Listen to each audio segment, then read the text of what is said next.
my name is Frank Zendejas. I'm a strategic intervention coach and host of SI Insights, a forum where I share ideas, techniques, and strategies to help you discover, define, declare, and drive towards your compelling future. Welcome to today's episode.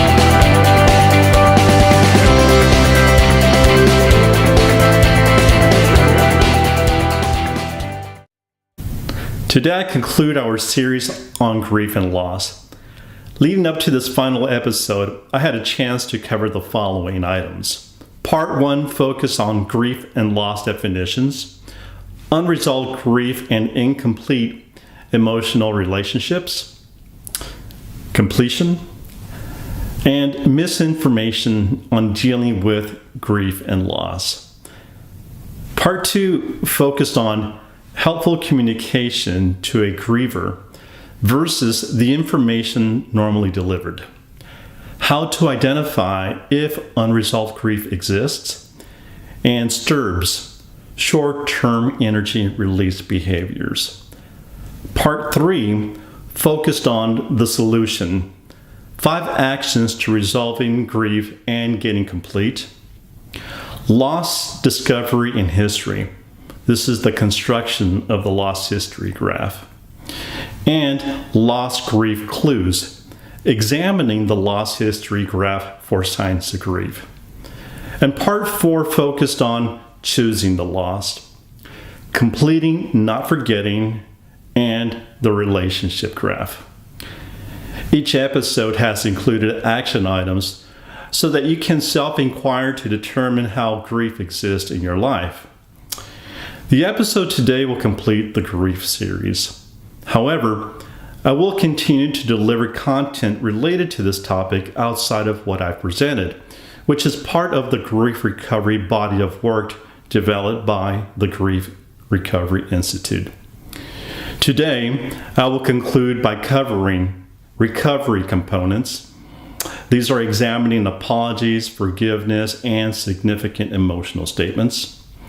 Linking the recovery graph with recovery components. The completion letter, this is identifying your recovery communication that you have not delivered. And finally, communication. This is reading your completion letter out loud to a trusted source. Okay, so let's get started. Recovery components. Recovery components are used to convey any undelivered emotional communication. They consist of apologies, forgiveness, and significant emotional statements. Apologies. This is for anything that you did or did not do that might have hurt someone. For example, I'm sorry for screaming at you, or I'm sorry I did not visit you when you were in the hospital, or I'm sorry for not thanking you for the present. Forgiveness. This is giving up the hope for a different or better yesterday. This is an action, not a feeling in the context of this recovery component. You cannot feel forgiveness until you do it. Often, the word forgiveness is converted to condone. Let's take a look at these definitions. Forgiveness is to cease to feel resentment against the offender. Condone is to treat as if trivial, harmless, or of no importance. Forgiveness is giving up the resentment you hold against another person, forgiving them for something they did. Quote, I forgive you for ruining my birthday party, or something they did not do. Quote, I forgive you for not attending my graduation, end quote. Significant emotional statements are used for any undelivered emotional communication that is neither an apology nor a forgiveness. Some examples of these can include, I loved you, I hated you, I was very proud of you, I was very ashamed of you, thank you for the sacrifices you made for me, or I appreciated the time you spent with me. So, given our understanding of the recovery components, we can now move to associating them with the events listed in the relationship graph. So let's link the relationship graph with recovery components. Go through your relationship graph one event at a time and assign a recovery category to each event. Generally, above the line events will either be apologies or significant emotional statements, and below the line events will be either forgiveness or significant emotional statements.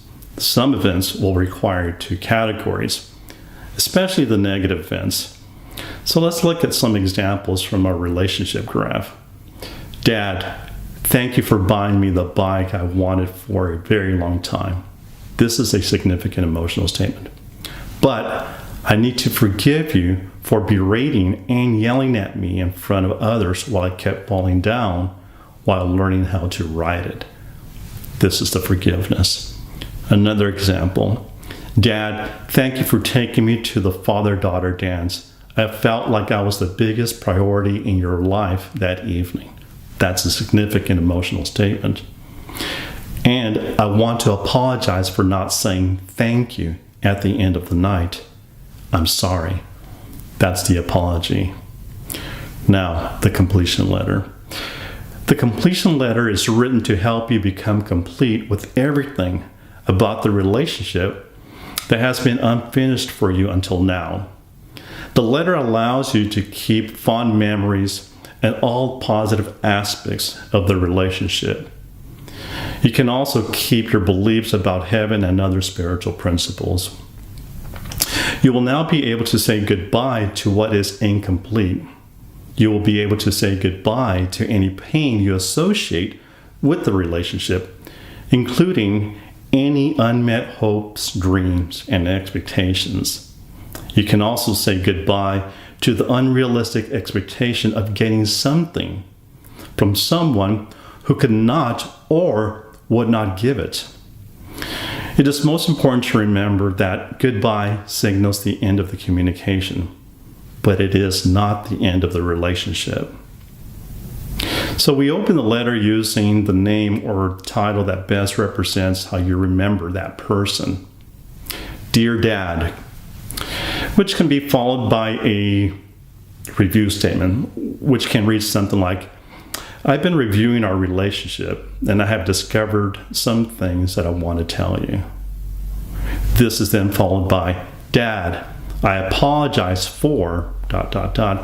You will probably list more than 3 incomplete communications in this section. It is helpful to keep them grouped by this category. You can then move on to forgiveness. Dad, I forgive you for... And again, you'll probably list more than 3 incomplete communications in this section dealing with forgiveness. And then finally, significant emotional statements. Dad, I want you to know... Significant emotional statement. Again, you will probably list more than 3 incomplete communications in this section.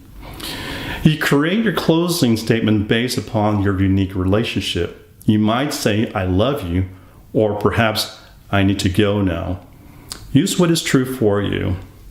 What does need to remain constant are the very last words, quote unquote, goodbye. Not saying goodbye leaves the communication open and runs the risk of leaving you incomplete. Do not substitute other words. It is the goodbye that completes the communication. Now it's time to communicate your completion letter. The undelivered emotional communication in your letter must almost always be verbalized and must almost always be heard by another living person to be considered a complete communication. Communication of a completion letter is a private and confidential issue. Find someone safe to help you, someone who would be willing to listen to your letter. The safe person could be a friend, a family member, a therapist, a clergy person, someone who is there for you. You will read the letter to them while visualizing the person addressed in your completion letter. Some final words. Completion means that you have discovered and communicated what was unfinished for you in all aspects of the relationship that you have remembered up until this moment. It does not mean that you will never be sad again, any more than you will never be happy again. Completion allows you to return to a full range of human emotions. If you have any questions about this or previous episodes, then feel free to reach out to me. You can do so by visiting my website, www.zsicoach.com.